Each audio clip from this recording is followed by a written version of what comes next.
We can see and travel in and through other dimensions. We can be anywhere in the universe in an instant. We can go in here and out there with no travel in between.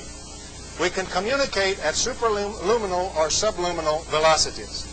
And in fact, we'll see that the things that follow are also even more enormous than that. But my point is that the present relativity and the present electromagnetics are only highly special cases of the true relativity and the true electromagnetics that emerges from Tesla's fundamental waves and fundamental interferometry work. In fact, if we fully apply the technology, we must be prepared to deal with orders of reality. In fact, words that we presently have in our language fails us in trying to describe what emerges. We must be willing to deal with a case where we individually can be in many places at once. In fact, we could be everywhere at once if we were using a way that had infinite velocity to do our sensing. We must be prepared for the fact that our sensor, which we normally associate to be our physical body in one little region of space-time, can be in fact placed anywhere we wish, and so we can be literally anywhere we wish with Tesla technology. We must call that orders of reality, because the present physical reality we see is only a first-order effect.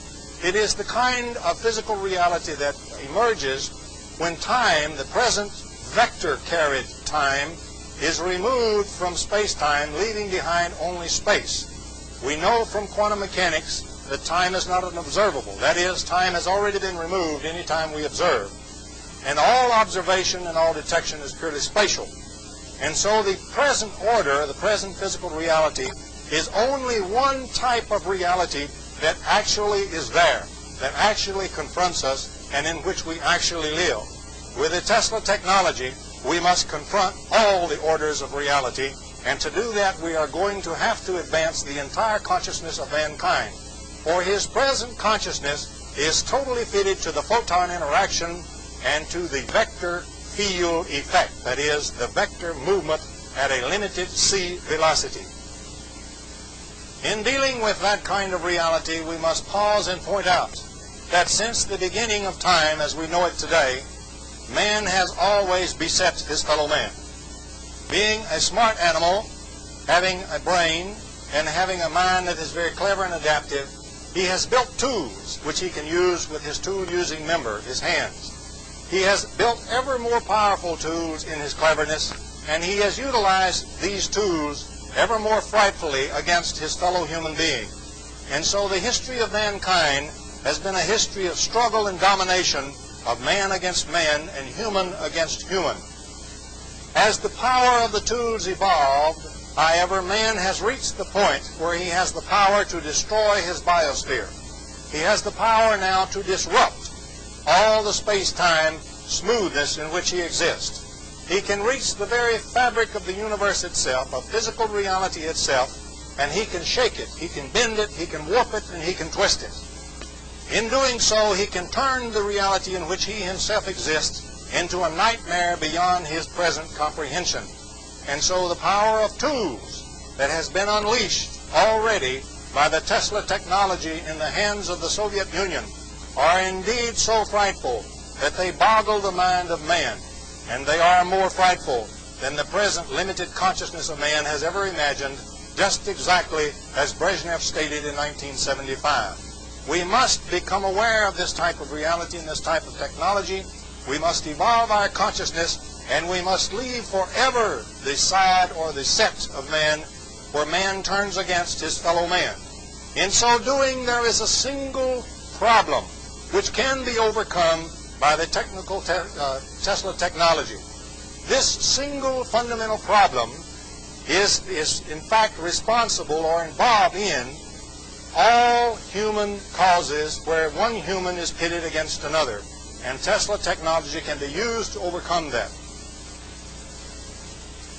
In the present first-order physical reality which we sense and live in, and which all our instruments sense as well, most of them, everything except a few obscure Geiger tubes, and once in a while something like an electrical or electron interferometer. In the first-order physical reality that we sense and live in, we consider ourselves to be apart from each other. I consider, for example, that you are distant from me. The only way that I can establish our separation is by the vector field and its limited c velocity. I have something which takes some time to travel between you and I, and that time multiplied by its velocity gives me a distance in which we are separated. And so, using the first order reality and vector sensing, I am convinced that you are distant from me and not part of me at all. I am convinced, therefore, that if you suffer and you hurt, it does not necessarily affect me. I need not suffer and I need not hurt.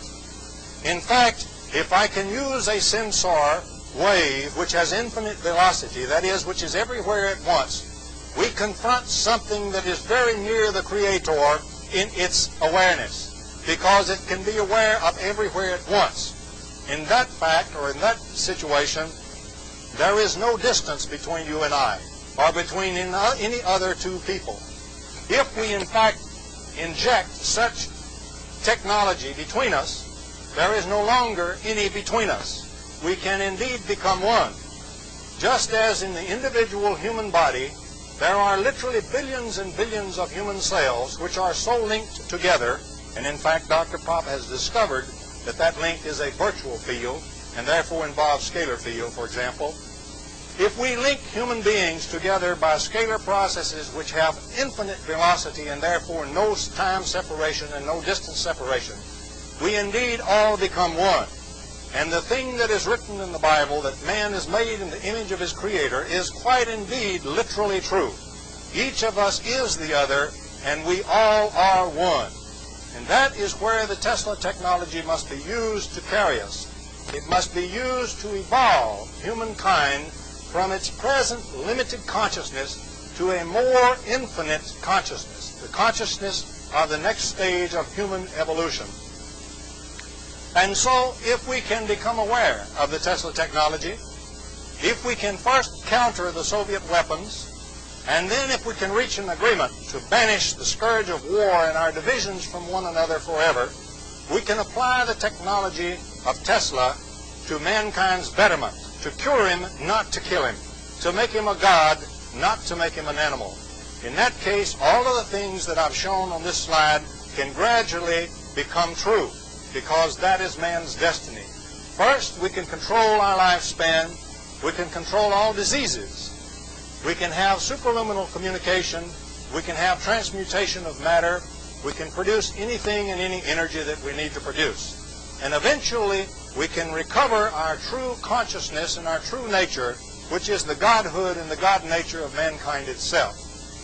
It seems ironical to me, in making such a presentation, that with my Judeo-Christian background, and looking at the Christian Bible, King James Version if you wish, long ago we find people writing words, which if I do away with the dogma, and if I do away with the limited concepts of the time, and try to express what they are saying in a non-dogmatic way, and in the present concepts that we have today, they have a startling new truth.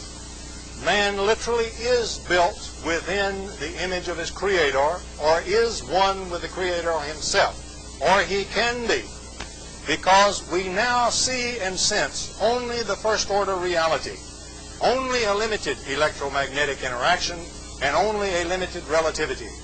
If we build the technology to link us together and to go for the more full and more advanced reality, we literally can recover our God nature. If so, then ironically, the strange, lonely genius, Nikola Tesla, who so many years ago, single-handedly almost, and against great odds at that, gave us the electrical 20th century, may very well have given mankind a more shining future than all the scientists and sages have envisioned. Thank you, and good evening. A process which had once favored the noblest traits of man now began to favor different traits. Most science fiction of the day predicted a future that was more civilized and more intelligent. But as time went on, things seemed to be heading in the opposite direction.